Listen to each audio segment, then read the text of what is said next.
Salut à toutes et à tous, bienvenue dans cette nouvelle capsule de Solutions Autonomie. Aujourd'hui, je suis avec Alex de ASE Énergie et Alex est ici pour tout simplement nous présenter un kit solaire. Un kit solaire, c'est quoi? Comment ça se branche? Quelles sont les bonnes pratiques? À quoi il faut faire attention? Donc, si vous avez toujours voulu vous installer votre propre système solaire, c'est ici qu'il faut être avec Alex. Alex, je te laisse présenter un petit peu ce Salut, setup. bonjour à tous. Et ben là, voilà, on est sur un exemple de petit kit solaire complètement autonome qu'on peut retrouver sur notre site web, donc SE Énergie. Donc ici, on a par exemple un petit panneau monocristallin 115 watts de chez Victron Énergie qu'on va venir brancher directement à un régulateur de charge MPPT de chez Victron Énergie. Donc ça, c'est le petit appareil qui va transformer le courant du panneau en 12 volts pour venir charger les batteries. Ici, on a deux batteries plomb gel de 40 ampères chacune, donc qui sont en parallèle. Donc on a donc 12 volts en 80 ampères heure, le parc de batterie. Et puis de ce parc de batterie, on repart vers un petit convertisseur onduleur, donc 12-220. Et ici, finalement, on a une prise européenne avec du 220 volts 50 Hz comme à la maison, limité évidemment en puissance. Alors le convertisseur est à 600 watts.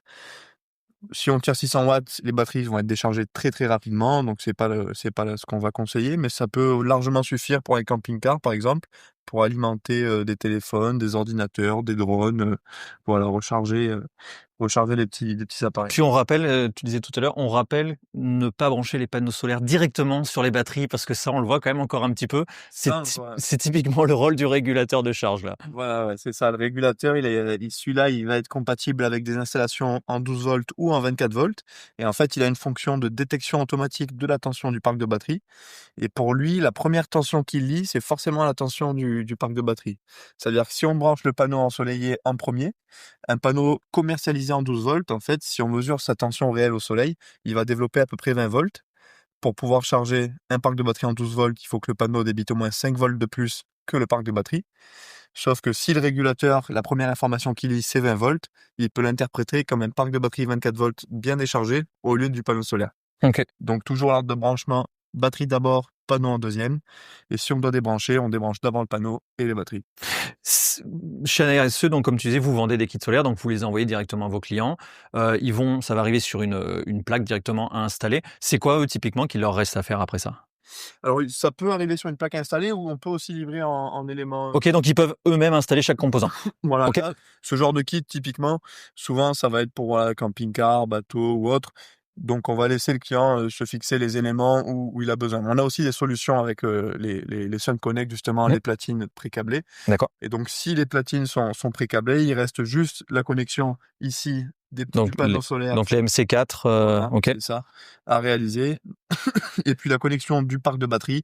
Alors ici, c'est branché sur des fusibles, mais dans le cas d'une platine Sun Connect, il y a des sorties dédiées avec des borniers sur lesquels on vient mettre des cosses D'accord. pour la sortie spécifique batterie. Voilà. En termes de sécurité, on sait que quand c'est un électricien qui fait ça, il y a certaines normes à respecter, etc. C'est quoi les conseils que tu donnerais à la personne qui s'installe son kit tout seul? Alors là, pardon, grand minimum, donc c'est un fusible sur les polarités de chaque équipement. Ça, c'est vraiment le minimum. Idéalement, il faut même mettre sur les deux polarités. Après, donc là, ici, on est en 12 volts, donc en termes de risque, il peut pas y avoir d'électrocution, il peut y avoir quand même des étincelles, des projections, il faut faire quand même attention. Mais il peut y avoir plus de risques sur la partie 220. Donc là, c'est juste une prise européenne où on vient brancher un appareil.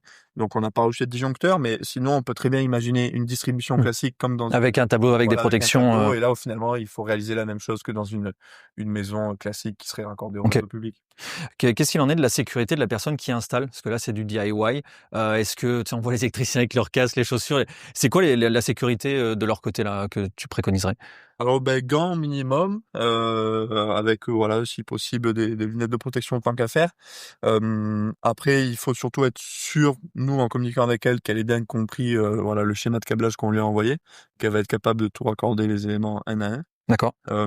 Après, par exemple, au moment où on ferme le circuit, qu'on branche une batterie, si on met pas de coupe-circuit en 12 volts, il va y avoir une petite étincelle de rien du tout, mais c'est normal. C'est normal, ouais.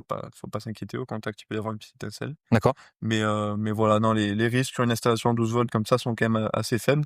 Mais c'est nous, en amont avec le client, voilà, quand on discute avec lui par téléphone ou par mail ou en visio, il faut qu'on soit bien d'accord avec lui, qu'il ait Hmm. compris, voilà, Les étapes, quoi. importantes. Ok. Si donc une fois qu'il reçoit son kit, il va falloir qu'il le traite convenablement dans le temps, évidemment. Quels sont les outils que tu leur recommanderais en disant il faut toujours avoir à côté de votre kit, ou en tout cas dans votre trousse à outils, tel appareil pour pouvoir prendre soin de votre Ouais, kit? ah ben alors déjà il y a plusieurs gammes. Par exemple chez Victron, quasiment sur chaque appareil, ils vont toujours avoir une gamme Bluetooth. Souvent il va y avoir le nom Smart. Par exemple ici c'est un Smart Solar MPPT. On voit le petit logo Bluetooth Mmh. ici. Ils vont avoir le même modèle sans le Bluetooth. Nous on va toujours vivement conseiller de partir sur un modèle Bluetooth parce que même nous en termes de SAV ou voilà justement pour savoir s'il y a eu un souci sur l'installation, ces appareils-là en général ils ont une mémoire d'une trentaine de jours et on Donc il peut garde suivre l'historique. la production. Des batteries plomb, c'est bien au moins une fois par mois qu'elles fassent une charge complète. Des batteries plomb qui restent au frais et qui sont pas chargées au moins une fois par mois à bloc, elles peuvent à terme s'endommager prématurément. D'accord. Donc toujours partir sur des options Bluetooth. Donc pour ça, il faut quand même avoir un smartphone, ce qui n'est pas toujours le cas. Mmh. Mais Oui, parce que en fait, pour expliquer, avec juste son téléphone, on peut se connecter par Bluetooth directement sur l'appareil. Comme tu disais, voir l'historique de 30 jours. Et il y a aussi des systèmes, GSM ou internet d'ailleurs, qui permettent de mettre en réseau, cet appareil comme d'autres d'ailleurs, hein, Victron notamment, pour voir ensuite à distance, même toi potentiellement de ton bureau, tu pourrais voir comment ton client est en train de produire. ouais, tout à fait. À partir du moment où il y a une connexion Internet, après, on aime bien, voilà, on conseille toujours aux clients de connecter tout leur système. OK. Il y a des genres de passerelles, en fait, des passerelles de supervision qui vont être l'élément Mmh. central, où ensuite chaque composant de l'appareil va être branché par un câble de communication à cette passerelle. OK. Elle, la passerelle est connectée à Internet. Et puis à partir de là, tout peut être surveillé, géré à distance, avoir des alarmes. Et pour des gros sites autonomes, on conseille toujours d'avoir quand même un petit groupe électrogène de Oui, secours au cas où, en pour backup. mettre un coup de charge aux batteries, parce que voilà, l'autonomie, on peut pas garantir une autonomie à 100% à tous les coups, parce que forcément, s'il tombe par exemple une Ouais, quantité de neige énorme et que c'est le pire moment de l'année. voilà, pendant 15 jours il y a de la neige sur les panneaux, c'est pas malheureusement magique non plus. Donc Ouais, c'est bien d'avoir toujours un petit groupe au cas où pour OK. mettre un coup de boost aux batteries. Donc le monitoring, les batteries. Si je reviens sur la question des outils, est-ce que tu conseilles aux gens d'avoir un multimètre, donc testeur? Est-ce qu'il faut des pinces MC4 aussi? Ce serait quoi le kit idéal selon toi, de quelqu'un qui a une installation comme ça chez lui? Ouais, multimètre obligatoire. Multimètre, le top, ça serait même un multimètre avec la pince ampère-métrique pour pouvoir mesurer les courants qui passent dans les câbles. D'accord. Donc, multimètre, c'est le minimum. La pince MC4, alors c'est l'idéal. Ça marche aussi avec deux tournevis. Oui, on peut Donc après, s'arranger c'est si, voilà, c'est les outils d'électricien classiques. Il faut avoir des pinces multiprises et voilà, des pinces, des clés plates, des tournevis Cruci, des tournevis, des gros plats, des petits plats. Euh, comment on fait attention à son système? Parce que ça me fait penser à ça, notamment faire attention à bien resserrer, de temps en temps. Ça serait quoi tes conseils là-dessus? ouais, ça serait de vérifier les serrages une fois par an. Après, Notamment dans le mobile, ouais, surtout dans les surtout. vannes, on sait que ça bouge beaucoup, ouais. Après, en fait, s'il y a de l'échauffement, souvent un mauvais serrage va créer de l'échauffement. En fait, soit on le verra, soit on a pas mal de clients qui ont souvent il existe même sur les téléphones des petites caméras thermiques qu'on ajoute aussi. Ah, sur les téléphones? Ouais, OK, c'est des petits objets qui se connectent et qui intéressant. permettent de voir. Donc, s'il y a de l'échauffement et un mauvais serrage à la caméra thermique, ça se voit de suite aussi. Mmh. Mais sinon, le minimum, une fois par an, d'au moins venir voilà, toucher ces câbles, essayer de les faire bouger. Si on voit que ça bouge, on remet un coup de serrage, ou alors on peut même remettre un coup de serrage à tous les coups, ça fait jamais de mal, ouais, minimum une fois par an, ouais. Ouais, OK. Est-ce que tu as d'autres conseils à donner aux personnes qui nous regardent sur les kits solaires? Après, on va aller sur le côté plutôt, ben, installation, en toiture, Ouais. mais sur la partie électrique, est-ce qu'il y a d'autres Sur choses à la partie savoir? électrique, ben voilà, là, c'est vraiment un kit très simple. Il y a même pas ici de contrôleur de batterie. Oui. C'est bien d'avoir un contrôleur de batterie. Donc je dirais que ce kit-là, c'est pas forcément un exemple à suivre, Mmh. c'était vraiment pour faire quelque chose le plus simple Mmh. ici pour les gens qu'on reçoit au dépôt. Mais c'est bien d'avoir voilà, un petit contrôleur de batterie pour vraiment avoir l'historique de ce qui rentre et ce qui sort des panneaux. Parce que donc le chargeur, lui, en Bluetooth, il voit tout ce qui rentre dans les panneaux, dans les batteries, pardon. Il va être capable de mesurer toute la charge qu'il y a eu dans les batteries, mais la décharge passe par lui et non par lui. C'est-à-dire que lui, il va pas voir la décharge. Donc il va lui manquer une information, quoi. Voilà. Ouais. Il sait pas qu'est-ce qui reste, il sait pas quelle est la quantité d'énergie restante dans les batteries parce qu'il voit que ce qui rentre et non ce qui sort. Alors qu'un contrôleur de batterie, lui, il va prendre les deux infos, il sera capable de donner précisément en pourcent l'état de charge des. Et puis tu pourras lui mettre aussi des déclencheurs en disant, bah, à partir de tel pourcentage de batterie, je veux que tu arrêtes, tu déconnectes ou des. Ouais, voilà, tout à fait. Si jamais, par exemple, il y a un groupe électrogène ou une autre source, on peut lui demander de couper. On peut faire des démarrages automatiques de groupe électrogène Mmh. parce que voilà, dans ce genre de système, les batteries, on va quand même parler d'inconsommables et c'est ce qui coûte assez cher.